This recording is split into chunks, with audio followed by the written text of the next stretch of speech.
at midnight, the federal government shut down, or at least that's what they say. And we have a man who was intimately involved in a previous activity between Congress and the president, former Speaker of the House and Republican presidential candidate Newt Gingrich. He's joining us now from Washington.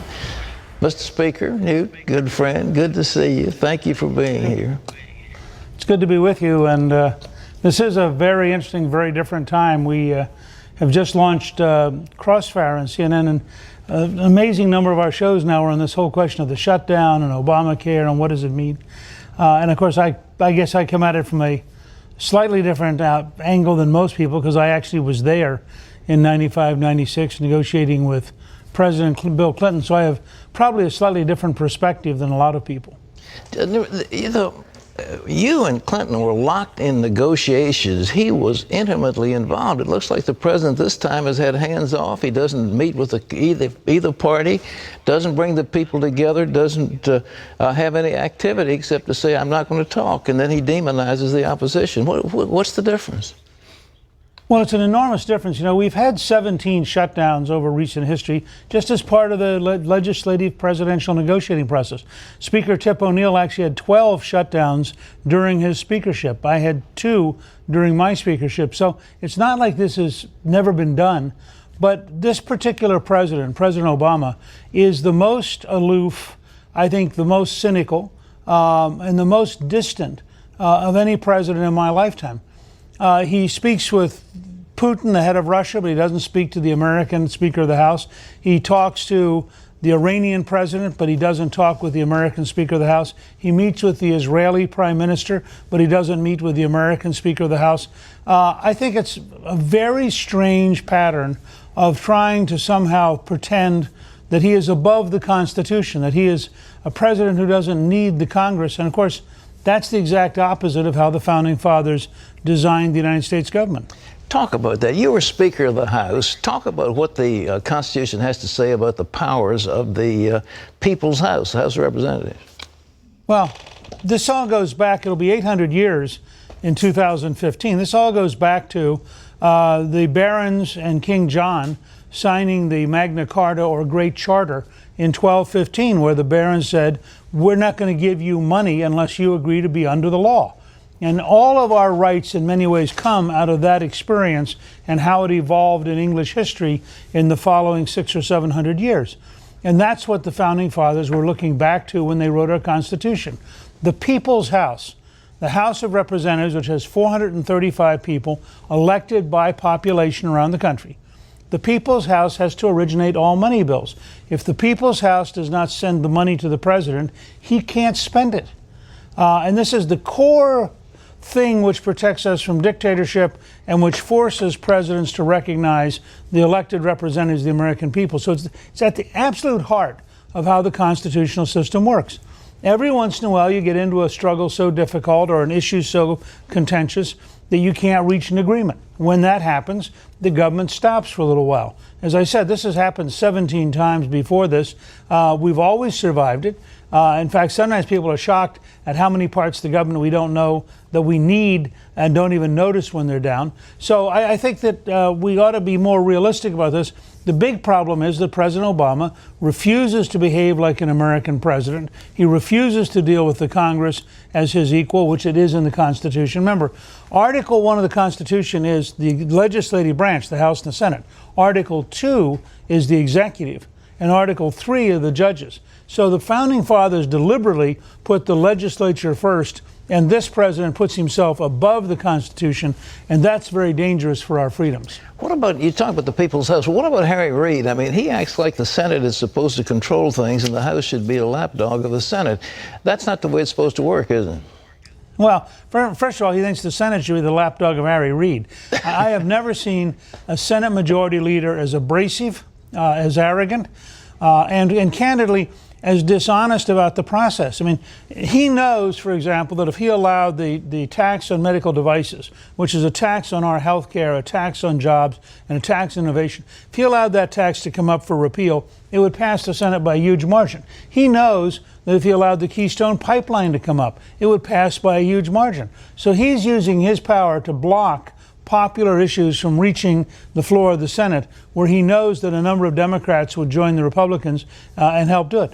You have people like Senator Manchin, a conservative Democrat from West Virginia, who has said openly he thinks Obamacare is a disaster. Harry Reid can't give him an open, fair vote, or in fact, that would be part of eroding the whole Obamacare issue before it ever gets off the ground. So Reid is serving as sort of he is the anvil and the president's the hammer, and their goal is to catch the Republicans between the two of them.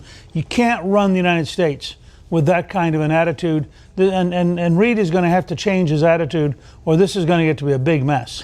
Well, the big mess will come up in this business of raising the debt ceiling. That's coming up in just a few weeks. How's that going to come out? Well, that's part of why I wrote a op-ed yesterday at CNN.com in which I said the Republicans have to hang tough. The House Republicans absolutely have to hold out on this, because Obama's got to learn that he has to negotiate. I mean, for the House Republicans to cave after this much effort would be a terrible lesson for the country to teach this president that he's above the law, that he can make demands, that he doesn't have to negotiate, he's not part of the process. It would also set a stage for Obama and Reid to assume that the Republicans will cave in the debt ceiling. The debt ceiling is much more dangerous than the government is something that you negotiate with, because if we actually did breach the debt ceiling and actually did repudiate our debt, the effects would be horrendous. So I think you've got to look at this first fight is very important to set the stage for a negotiation on the debt ceiling. And without that, I think you could have you either have a surrender to Obama and he gets to run America by himself without any restraint, or you have a real crisis on the debt ceiling. One of those two things would come down the road. When you were in charge of the House and you were negotiating with Bill Clinton, who blinked first? Did you guys cave and then take the blame, or what? I mean, they spun the whole thing that this was a congressional shutdown. Well, look, there's a new article that came out today from Gallup that reinforces something which Nate Silver of the New York Times wrote 2 or 3 days ago. There is no evidence in polling data that, in fact, the shutdown hurt the Republican Party. None. This is a Washington mythology. The fact is, the first re-elected House Republican majority since 1928 came after the shutdown in 1996. So for the first time in 68 years, we had a majority get reelected. That's hardly punishment, if you will. But I think it's important to look at how that worked out. The big difference was that Bill Clinton and I were able to compartmentalize what we were doing. So we could attack each other at press conferences in the morning and negotiate in the afternoon. We talked almost every day. We didn't talk every day. I think we took Sundays off. But we talked almost every day during the two shutdowns. And the result was you can, as you know, you learn things over time in conversation. You get to feel the other person's concerns. You tell each other stories. You get some communication that doesn't occur in the first hour.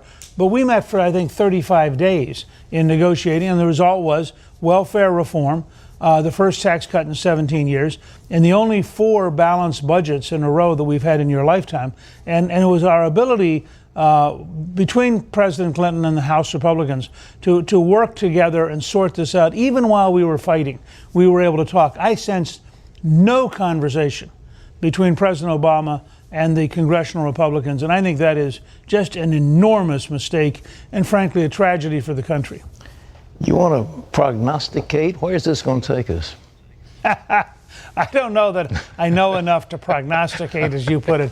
I believe that it's actually healthy for the country to understand that President Obama has to operate within the law, that he is not above the law. I believe if you look at the erosion of his support and the erosion of his approval, this petulant saying, I will not negotiate, I think is actually ultimately educating the country about this guy's personality.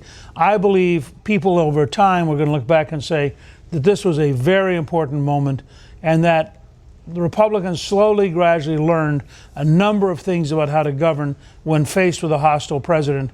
And I think this could, in fact, be a very creative period in the next 2 or 3 weeks. Are you going to try it again? I don't know. We still have a pretty large debt.